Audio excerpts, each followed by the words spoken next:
गणेश चतुर्थी व्रत कथा। नमस्कार भाइयों बहनों, जय मां गायत्री। आप सभी का मेरे YouTube चैनल शुभकर माही अष्टो में स्वागत है। आज के इस वीडियो में सुनते हैं गणेश चतुर्थी व्रत कथा। आप सभी से अनुरोध है, अगर आप मेरे चैनल पर पहली बार आए हैं तो प्लीज हमारे चैनल को सब्सक्राइब, वीडियो को लाइक और वीडियो को ज्यादा से ज्यादा शेयर अवश्य करें, ताकि आपके साथ साथ आपके अपनी भी इस कथा का लाभ ले सकें। पौराणिक कथा के अनुसार स्कंद कुमार कहते हैं कि समस्त ऋषियों, आप लोग पुराण में वर्णित मंगलदायिनी कथा को सुनिए, जिसमें भगवान श्री गणेश के व्रत के महात्म्य का वर्णन किया गया है। हे द्विजवरों, जिस समय पांडु पुत्रों को वनवास हुआ, वे सब धर्म परायण और भगवान कृष्ण की उपासना करते थे। एक समय की बात है कि अपनी इच्छा से भ्रमण करते हुए व्यास जी उन लोगों की कुटिया पर पहुंच गए। व्यास जी को देखकर सभी करवद्ध हो गए, उनके सम्मुख खड़े हो गए और कहने लगे, आपके दर्शन करके हम लोग धन्य हो गए और साथ ही हमारी कुटिया भी धन्य हो गई। आज आपके दर्शन से हमारा जीवन धन्य हुआ। आज हम लोगों का सब कुछ सफल हुआ, क्योंकि आज हम लोगों ने आपके दर्शन प्राप्त किए हैं। आपके दर्शन मात्र से कष्टों का निवारण हो जाता है।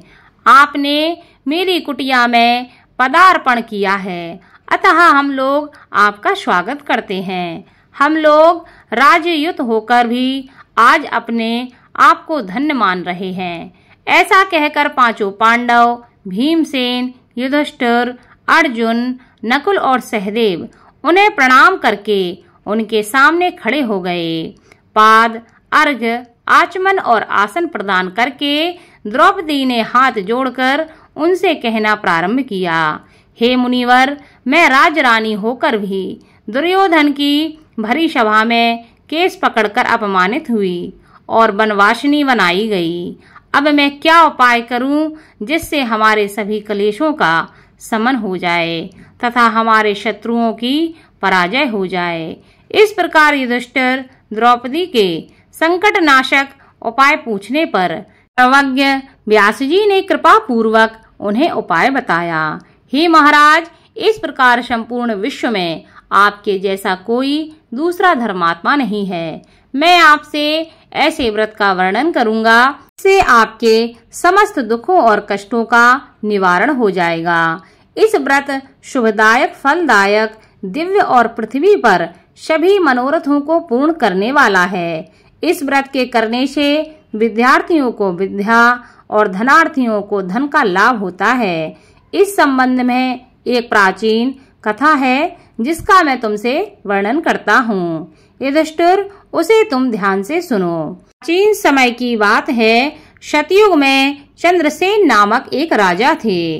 वे अपनी रानी के साथ दीक्षा लेकर परिवार के सहित रहते थे। वे अपने स्वजनों, उनके पुत्रों एवं कुटुंबियों के साथ अपना जीवन आनंद पूर्वक व्यतीत कर रहे थे। सौभाग्य से उनकी रानी बहुत ही गुणवती तथा पतिव्रता थी। हे राजन, युधिष्ठिर उनका नाम रत्नावली था।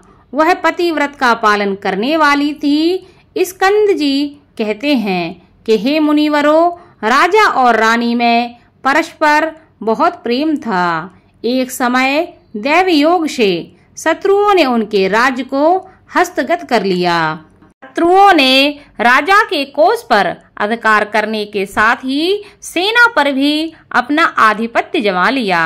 राजा का साथ अपने भाई बंधुओं से छूट गया। राजा भ्रष्ट होकर राजा अपनी रानी रत्नावली के साथ वन में चले गए। एक ही वस्त्र में लिपटे वे दंपत्ति भूख प्यास से विकल हो गए। हे युधिष्ठिर, रानी रत्नावली के साथ राजा अकेले वन में भटकने लगे। दोनों भूख प्यास से पीड़ित होकर वन में चलते चलते उन दोनों को सूर्यास्त हो गया। उस भयंकर वन में शेर, बाघ, चकवा, बगुला, कोयल और सारस रहते थे। रानी के पैर में कांटा चुभ जाने से राजा को महान कष्ट का अनुभव हुआ। उस वन में घूमते हुए राजा ने प्रातःकाल महर्षि मार्कंडेय को दूर से ही देखा। धीरे धीरे चलकर वहां तक पहुँचे और उन्हें दंडवत प्रणाम किया। उनकी पत्नी ने श्री मुनि को बारंबार प्रणाम किया। वन में विराजमान तपस्वी एवं जितेंद्रिय मुनि मार्कंडेय जी से हाथ जोड़कर राजा ने कहा। राजा ने पूछा कि हे मुनिवर, मैंने पूर्व जन्म में ऐसा कौन सा पाप किया था जिससे मेरी राजलक्ष्मी शत्रुओं द्वारा छीन ली गई है। मार्कंडेय मुनि ने उत्तर दिया कि हे राजन, आप अपने पूर्व जन्म के वृतांत को सुनिए, मैं आपको बतला रहा हूँ। एक बार आखेट यानी कि शिकार के लिए आप गहन वन में चले गए। हरिण, चीते, खरगोश का शिकार करते करते उस वन में रात हो गई और अधिक मास की चतुर्थी आ गई। उस वन में आपने एक सुंदर सरोवर देखा और उसके किनारे लाल रंग की साड़ी पहने हुए नाग कन्याओं को देखा। वे सब गणेश जी की पूजा कर रही थीं। यह देखकर आपको बड़ा आश्चर्य हुआ। आपने वहां पहुंचकर बड़ी नम्रता पूर्वक पूछा कि हे स्वर्गगामिनी देवियों, गणेश जी की पूजा कैसे करनी चाहिए? आप लोग मुझे भी इस पूजा के बारे में कृपया करके बताएं। इसका प्रभाव हमें बतलाइए, क्योंकि मैं भी पूजन करना चाहता हूँ। नाग कन्याओं ने उत्तर दिया कि आप गणेश जी की पूजा कीजिए, इससे समस्त सिद्धियां प्राप्त होती हैं और नित्य ही शांति, पुष्टि, सुख और संतान एवं धन में वृद्धि होती है। राजा ने महिलाओं से पूछा कि गणेश जी की पूजा किस महीने में और किस तिथि को करनी चाहिए, इसमें किस वस्तु का दान देना चाहिए, इस पूजन की क्या विधि है? आप लोग कृपया करके मुझे यह सब बताएं। नाग कन्याओं ने उत्तर दिया कि हे राजाधिराज, अधिक मास के कृष्ण पक्ष की चतुर्थी को चंद्रोदय होने पर विधि सहित विघ्न विनाशक गणेश जी की पूजा करनी चाहिए। अपनी सामर्थ्य के अनुसार भक्ति भाव से पूजन करें। गणेश जी को पंचामृत से नहलाकर लाल पुष्प चढ़ावें। गंध, धूप, दीप, नैवेद्य, दूब, 2 वस्त्र, सुगंधित द्रव्य चढ़ावें। घी चीनी से बने हुए 15 लड्डू का भोग बनावें। उसमें से 5 लड्डू गणेश जी को अर्पण करें और 5 ब्राह्मण को दान दे दें। कुंवारी कन्याओं को पहले देकर बाद में स्वयं भोजन ग्रहण करें। गणेश जी की प्रसन्नता के लिए समस्त सामग्री गणेश जी को अर्पित करनी चाहिए। उसके बाद गणेश चतुर्थी की कथा को अवश्य सुनना चाहिए। ऐसा करने से मनुष्य की सभी मनोकामनाएं पूरी होती हैं एवं समस्त सिद्धियों की प्राप्ति होती है। गणेश जी के पूजन की यही विधि है। नाग कन्याओं की बातें सुनकर राजा ने उन्हें बारंबार नमस्कार किया। इस प्रकार राजा ने वहां गणेश जी के व्रत का मन में संकल्प करके सरोवर के तट पर जाकर गणेश जी का ध्यान किया और वहां से चले गए। इसके प्रभाव से गणेश जी आप पर प्रसन्न हो गए और आपको पुत्र, स्त्री, धन धान्य आदि से पूर्ण कर दिया। आपके महल में रत्नों के हार, स्वर्ण, गौ, हाथी एवं घोड़े, धन धान्य की वृद्धि होने लगी। कोई भी अभाव आपके जीवन में ना रहा। लेकिन कुछ दिनों के बाद आप धन को पाकर अपना व्रत भूल गए। इसके अनंतर आप उस जन्म में मृत्यु को प्राप्त हुए। हे राजन, उस जन्म में जो पूजन किया था उसके प्रभाव से आपका जन्म राजवंश में हुआ और सहृदय की मित्रता, सुंदर नारी का समागम एवं सुंदर शरीर की प्राप्ति होने से धन मद में आकर आपने व्रत करना छोड़ दिया, जिसके कारण आपकी ऐसी दुर्गति हुई है।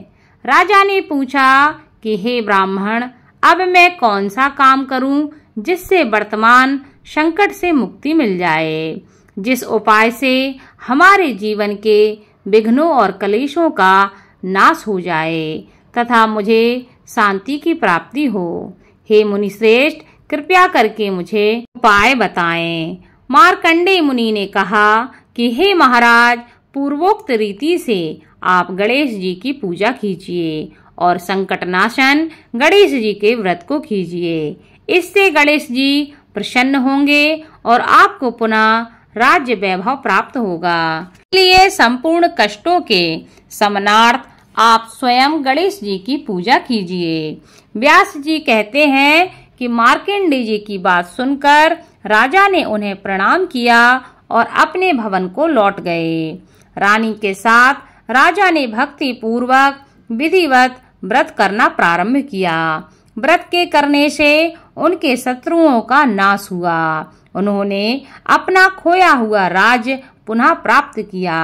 गणेश जी की पूजा करने से सभी वस्तुएं सुलभ ही हो जाती हैं और सभी कार्यों में सफलता मिलने लगती है। स्कंद कुमार जी कहते हैं कि व्यास जी के वचन सुनकर महाराज युधिष्ठिर ने हाथ जोड़कर उनसे फिर से पूछा। युधिष्ठिर ने कहा कि हे कष्टों को दूर करने वाले महर्षि, इस चतुर्थी के व्रत की विधि बतलाइए। किस नाम से, किस मास में, किस प्रकार से गणेश जी की पूजा करनी चाहिए, तब इस व्रत में किस चीज का आहार ग्रहण करना चाहिए, कृपया करके हमारा मार्गदर्शन करें। तब व्यास जी कहते हैं कि हे राजन, अधिक मास में चतुर्थी को गणेश्वर के नाम से पूजा करनी चाहिए। लाल कनेर के फूल चढ़ाकर लड्डू आदि का भोग लगावें। लाल चंदन, रोली, अक्षत और दूब को एक एक नाम से अलग अलग चढ़ावें। तत्पश्चात विश्व प्रियाय नमः कहकर आचमन करें। ब्रह्मचारिणे नमः कहकर स्नान कराएं। गणेश्वराय नमः से वस्त्र पहनाएं। पुष्टिदाय नमः से चंदन चढ़ावें। विनायकाय नमः से पुष्प चढ़ाएं। उमासुताय नमः से धूप समर्पित करें। रुद्र प्रियाय नमः से दीप समर्पित करें। विघ्न नाशने नमः से नैवेद्य अर्पित करें। फलादात्रे नमः से तांबूल चढ़ाएं। संकट नाशने नमः से फल चढ़ावें। इसके बाद विघ्न विनाशक गणेश जी से प्रार्थना करें कि हे सुंदर मुख वाले गणेश जी, मैं भव बाधा से ग्रस्त एवं भय से पीड़ित और कलुषों से संतप्त हूँ। आप मेरे ऊपर प्रसन्न होइए। हे दुख दारिद्र के नाशक गणनायक जी, मेरी रक्षा कीजिए। हे विघ्नों के विनाशक, आपको बारंबार प्रणाम है। उसके बाद इस मंत्र से पुष्पांजलि देकर चंद्रमा को अर्घ्य देवें। हे क्षीर सागर ग्रह संभूत, हे ध्वजराज, हे षोडश कलाओं के अधिपति, शंख में सफेद फूल, चंदन, जल, अक्षत और दक्षिणा लेकर हे रोहिणी सहित चंद्रमा, आप मेरे अर्घ्य को स्वीकार करें। मैं आपको प्रणाम करता हूँ। उसके बाद ब्राह्मण को भोजन करावें, लड्डू और दक्षिणा दें। देवता तथा ब्राह्मण से आशीर्वाद ग्रहण करें। अन्य द्वारा स्वयं आहार ग्रहण करें। रात्रि में भूमि पर शयन करें। लालच विहीन होकर क्रोध से दूर रहें।